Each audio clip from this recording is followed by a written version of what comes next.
हवा कुछ ऐसी चली कि बिखर गए होते, हवा कुछ ऐसी चली कि बिखर गए होते, खूनों में रंग ना होता तो मर गए होते। तो भारतीय जनता पार्टी की तानाशाही से लड़ने के लिए हम लोग लड़ते रहेंगे। आप 142 को निकालो या देश की 142 करोड़ जनसंख्या को निकालो। आप क्या कहना है?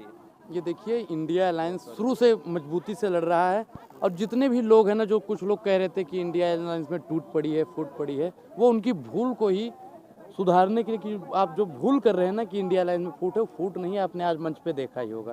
भारतीय जनता पार्टी इतनी तानाशाही पे उतर आई है, इतनी तानाशाही पे उतर आई है, इतनी तानाशाही पे उतर आई है कि अब वो सदन में जवाब देना उचित नहीं समझती है। जो जवाब मांगता है सांसद, उसको निलंबित कर देने का काम करती है। ये कहीं ना कहीं तानाशाही। आप एक चीज़ बताइए कि आपका भी पुराने ज़माने का घर होगा।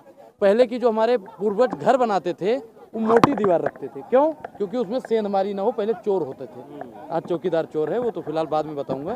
तो आज का जो संसद भवन है, नया संसद भवन है, आधुनिक भारत का संसद भवन है, जो प्रधानमंत्री नरेंद्र मोदी जी ने बनाया है। अब उसकी दीवारें 4 इंची की है या 9 इंची की है, ये तो मैं देख के आऊँगा तभी बता पाऊँगा। उसमें सेंधमारी हो रही है। सेंधमारी का सबसे बड़ा कारण क्या है? बेरोजगारी। देश में बेरोजगारी इतनी हो रही है, इतनी हो रही है, और प्रधानमंत्री नरेंद्र मोदी उसका जवाब नहीं देना चाहते हैं। मोदी सर, लोकतंत्र कितना मजबूत है आप जानते हैं, बस आप कह नहीं पाते हैं क्योंकि आप कह देंगे तो हिरोन जोशी आपको जो फंड देना चाहते हैं वो नहीं देंगे। सुनिए, बेरोजगारी दर इतना भारत में बढ़ गया है, 26% से ऊपर भी बेरोजगारी। अब बताइए, मोदी जी ने कहा था कि 2 करोड़ रोजगार हर साल देंगे। 10 साल में 10 करोड़ रोजगार हो जाता है। शायद अनुराग ओझा किसी रोजगार के पात्र होता, लेकिन आप लोग पत्रकार के बंधु जितने हो कह देंगे कि आप ठेला लगाओ, पकौड़ा बेचना भी रोजगार है। मैं वो पकौड़ा बेचना चाहता हूं, लेकिन मैं जयशाह वाला पकौड़ा बेचने में माहिर हूँ। मैं भी पकौड़ा बेचना चाहता हूं, लेकिन पंकज सिंह की तरह पकौड़ा बेचना चाहता हूँ। बेचना है मुझे पकौड़ा, लेकिन मैं पीयूष गोयल की तरह पकौड़ा बेचना चाहता हूँ। क्या मुझे वो पकौड़ा तलने का मौका मिलेगा? मैं भारतीय जनता पार्टी के तमाम नेताओं से ये सवाल है मेरा। तुम एक तरफ लोकतंत्र बचा रहे हो, दूसरी तरफ उसी लोकतंत्र का मजाक बना रहे हो, वीडियोग्राफी कर रहे हो। देखिए, कैसे चलेगा ये? अब आप लोग मेरी वीडियो बना रहे हैं, ये कोई अपमान थोड़ी है भाई।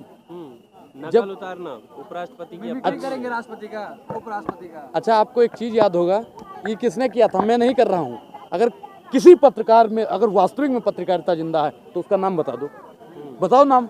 मोदी जी ने किया था, नहीं किया था ऐसे ऐसे? अरे मैं कहाँ डर रहा हूँ, मैं तो बोल रहा हूँ। मोदी जी ने ऐसे ऐसे किया था कि नहीं किया था? बताइए, ये गलत था कि नहीं है? आपको याद होगा। मोय मोय, ये बताइए ये क्या है भाई? अरे प्रधानमंत्री हो और उपराष्ट्रपति का बताइए। उपराष्ट्रपति जी ने कहते युग पुरुष है। अरे भाई, उपराष्ट्रपति पद की एक गरिमा होती जी।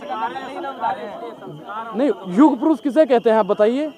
युग पुरुष किसे कहते हैं? जो महंगाई को बढ़ा दे, जो बेरोजगारी को बढ़ा दे, जो 750 से ज्यादा किसानों को मरवा दे। आप बताइए कि अजय मिश्रा का जो बेटा था जिसने किसानों को मरवा दिया, आप बताइए कि उन लोगों पर बात नहीं करते। इनकी मिमिक्री हो रही है, आप लोगों को उस पर दिक्कत है। नहीं, जाट का अगर ये अपमान है तो वो भी जाट का अपमान होगा। जब महिला पहलवान यहीं पे जंतर मंतर पर बैठी थी और भारतीय जनता पार्टी ने कुछ नहीं किया, क्या वो किसानों का अपमान नहीं था? वो जाटों का अपमान नहीं था? जब किसान धरने पर बैठे थे और भारतीय जनता पार्टी वाला क्या कह रहा था, ये खालिस्तानी है, ये नक्सलवादी है, ये पाकिस्तानी वाली है? बताइए, जाटों का अपमान तब नहीं था जब उनके ऊपर गाड़ियां चढ़ा दी गई थी। आज आपको जाटों का अपमान लग रहा है। भारतीय जनता पार्टी से जो सवाल पूछ लेता है, अगर अनुराग ओझा पूछ ले तो इसे पाकिस्तानी, अगर कोई सेना का पूछ ले तो नक्सलवादी, अगर कोई मुसलमान पूछ ले तो उसे आतंकवादी, अगर कोई सिख पूछ ले तो उसे खालिस्तानी। भारतीय जनता पार्टी में साहब तो सवाल भी पूछने का अधिकार नहीं रहा। जो संसद में चुने हुए प्रतिनिधि होते हैं वो अगर सवाल पूछ लेते हैं तो उनको सदन से बाहर निकाला जाता है। और मोदी जी, आप सब्र कीजिएगा। और मैं तमाम मीडिया के बंधुओं के माध्यम से कहना चाहता हूं कि मोदी जी, आपकी तानाशाही तो चलने वाली नहीं है। और 24 में आप कान खोल कर सुन लीजिएगा। आपने हमारे 142 से ज्यादा सांसदों को निकाले हैं। सब्र रखिएगा, आपके 303 सांसदों को भी निकाल देंगे। जी बोला सर। अरे भैया, मैंने क्या बोला सर? मैंने क्या बोला? 303 सांसदों को क्यों निकालेंगे? 24 में हमारी सरकार बनेगी और सरकारें बदलेंगी, सरकारें बदलेंगी, हवा का रुख बदलेगा। बिल्कुल, हवा कुछ ऐसी चली कि बिखर गए होते, हवा कुछ ऐसी चली कि बिखर गए होते, खूनों में रंग न होता तो मर गए होते। तो भारतीय जनता पार्टी की तानाशाही से लड़ने के लिए हम लोग लड़ते रहेंगे। आप 142 को निकालो या देश की 142 करोड़ जनसंख्या को निकालो।